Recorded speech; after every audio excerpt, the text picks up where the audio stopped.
special bedtime story for you. We had such a fun time with our last Animal Crossing story that we just couldn't help but want to write another centered around Turkey Day. So sit back, relax, and enjoy this video game story as you fall into a peaceful sleep. Enjoy. The villager woke up in their bed, warm and comfortable from the chilly weather outside.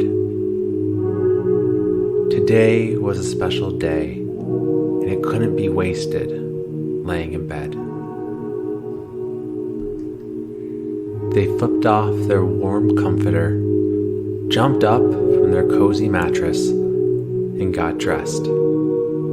It was none other than Turkey Day on the island, and everyone was planning to be at the town hall to enjoy the feast. Knowing they planned to eat probably too much food, the villager put on their sweatpants and sweatshirt, along with their socks and their shoes. Stepping outside, the crisp air wasn't too bad, as there was no wind rustling about. The sun was warm, and it felt nice to stand in the sunshine. The villager was thankful for the weather being so cooperative, since everyone would be outside making food, eating, and enjoying their company. Making their way to the town hall, the villager ran into several of their fellow villagers. As usual, Boone was lifting weights as he walked down to town hall. He tried waving to the villager, but the dumbbell in his hand was too heavy. Anka was walking with her handbag in hand. She was dressed really nice in a beautiful dress. She kindly waved at the villager as they caught up to Freckles and Stitches, who had been playing on the playground earlier that morning. Before going to the town hall, the villager asked if anyone wanted to join them to go get some coffee at the Roost. Boone, Freckles, and Stitches declined, but Anka accepted the villager's invitation. The two walked to the museum and entered inside. Blathers was standing inside the entrance, fast asleep as usual. The villager tiptoed past the sleeping owl, while Anka continued to walk normally and loudly right past him. Both entered the roost and found Brewster the pigeon alongside with Dobie, who was sitting at the counter sipping his morning coffee.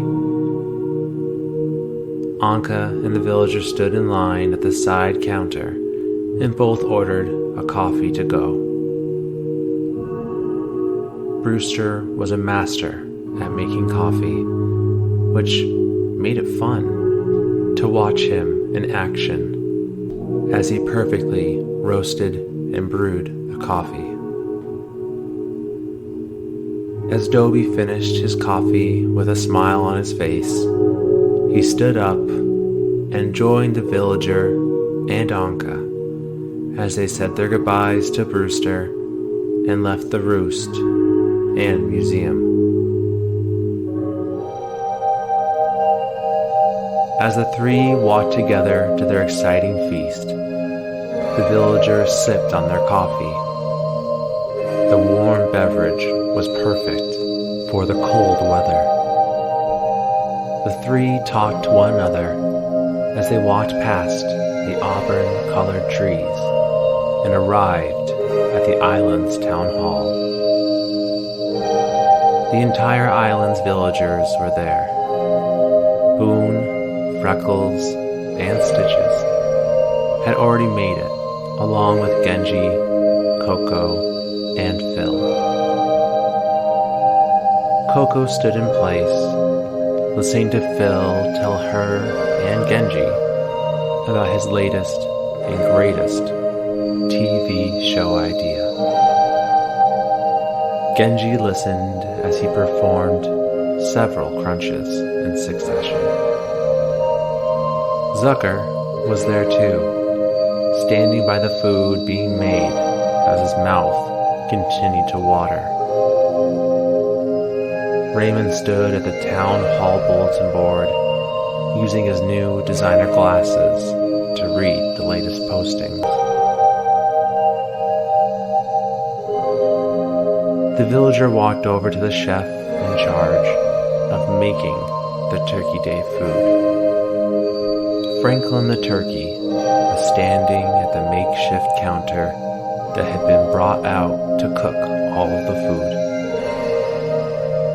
As the villagers were standing holding drinks and having conversations with one another, the villager looked to Boone and Coco and noticed that Franklin seemed panicked. As the villager made it to the gourmet chef, they asked if he was okay. Franklin explained in a panic that he had wanted to make his award-winning clam chowder, but he realized he didn't have the 3 manila clams needed to make it. Before he had to beg, the villager reassured him with a smile that the clams would be found.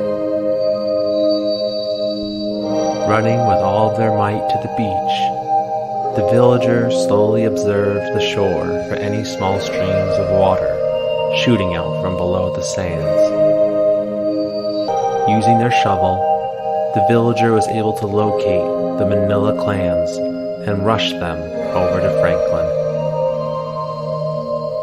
The chef rejoiced at the villager's return and quickly took the manila clams.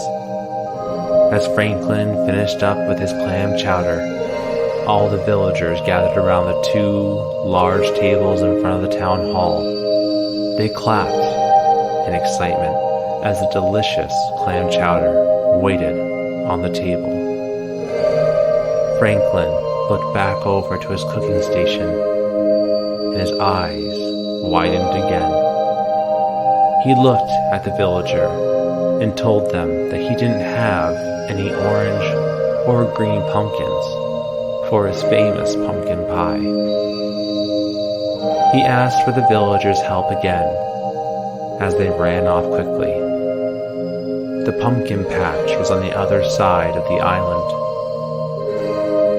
Crossing over bridges and running up winding paths, the villager made it to the pumpkin patch.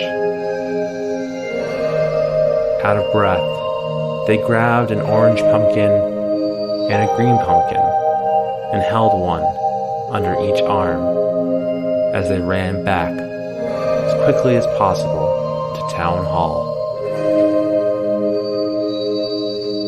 Franklin rejoiced as he crafted a beautiful pumpkin pie. He set it on the table as his eyes widened yet again. He quickly turned to the villager as they sighed, knowing what was about to happen. The villager ran out again and collected a skinny mushroom they had found in the forest, a mussel they had found in the ocean, as well as a sea bass and a dab. The ingredients were given to Franklin as he was able to create a beautiful gratin as well as a fish monier.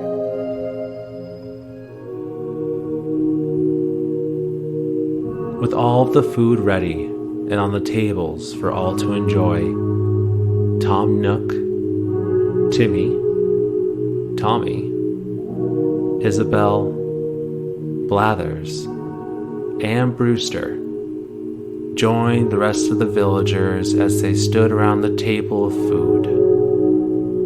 The villagers smiled as they looked at all of their friends, happy to be able to share this moment with them. As Coco reached out for the clam chowder, the villager noticed that one person was missing. Desperate The villager waved their hands in a panic from side to side to get everyone's attention before they took their first bites. Pleading for them to wait, the villager ran with all of their might to get the last person needed to actually celebrate Turkey Day. The sounds of the waves of the ocean grew louder and louder as the grass under the villagers' feet changed to sand. Stopping to catch their breath, the villager slowly walked to the pier. In front of them, sitting on their boat, was the turtle sailor Captain.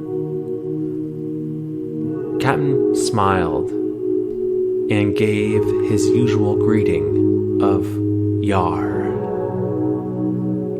The villager quickly explained the situation and asked for Captain to join the festivities. The turtle stared at the villager in surprise. No one had ever gone out of their way to get him for such a special occasion. Happiness filled the sailor's heart as he yelled out "Gar" in excitement. Time had passed, and all the villagers patiently waited at the town hall. As their stomachs rumbled, they wondered how long they needed to wait. As a rustle came from the woods, the villager and Captain emerged with smiles on their faces. Everyone waved the two to the tables of delicious food as the festivities could finally begin. As bellies were filled, everyone laughed with one another while Captain sang one of his many jolly songs for all to hear. The end.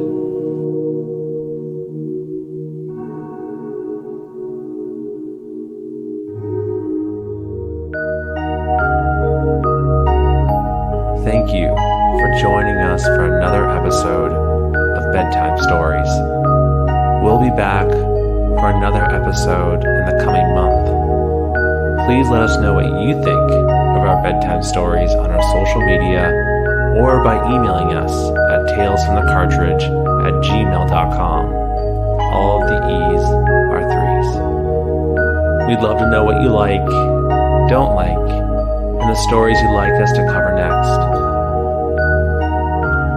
And a special Happy Thanksgiving to all of those who celebrate it. And for those who don't, we just hope you have a great day.